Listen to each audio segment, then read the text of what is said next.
We are now being asked to write each of the following using summation notation or sigma notation.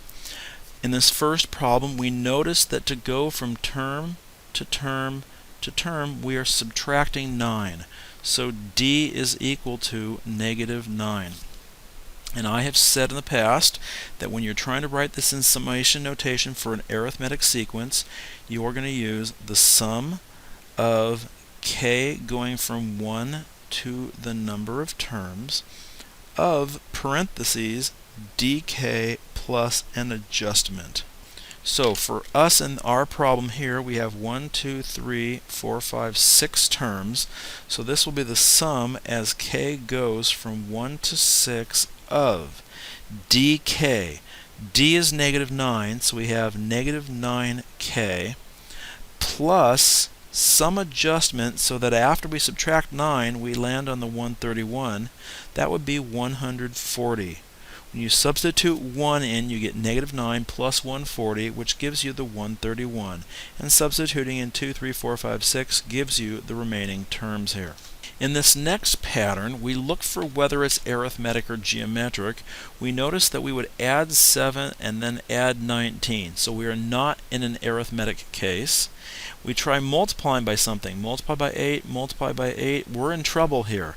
This is not arithmetic, and it is not geometric. So what do you do in this case? The answer is you guess. Now that is not a very comfortable thought, and that's not something that I really want to put on a test, but once you see this pattern, it's not hard to do at all.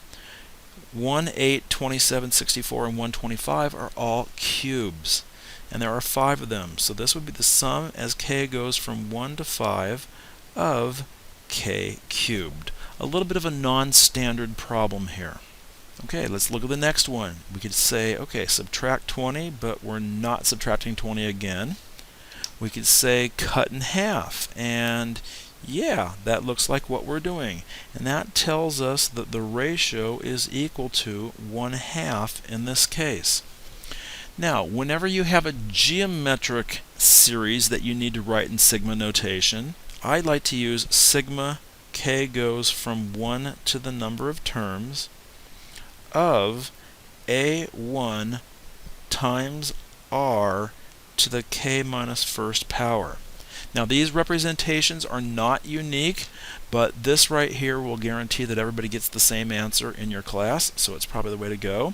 So we are going to have sigma as k goes from 1 to 7, because there are 7 terms listed up there, times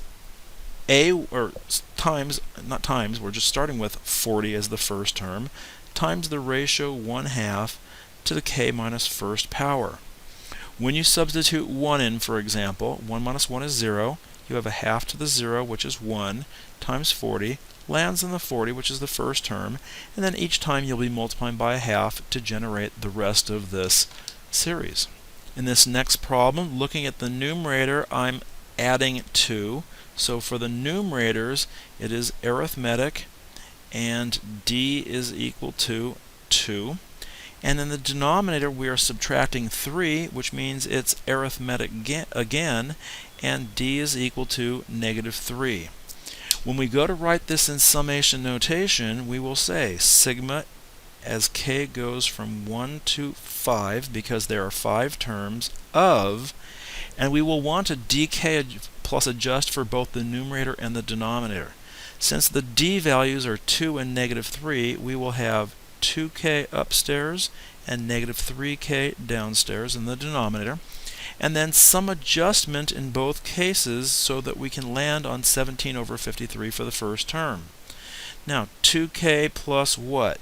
Well, 2 times 1 is 2, plus 15 makes us land on the 17, and -3 times 1 makes -3, plus 56 has us land on the 53 down below.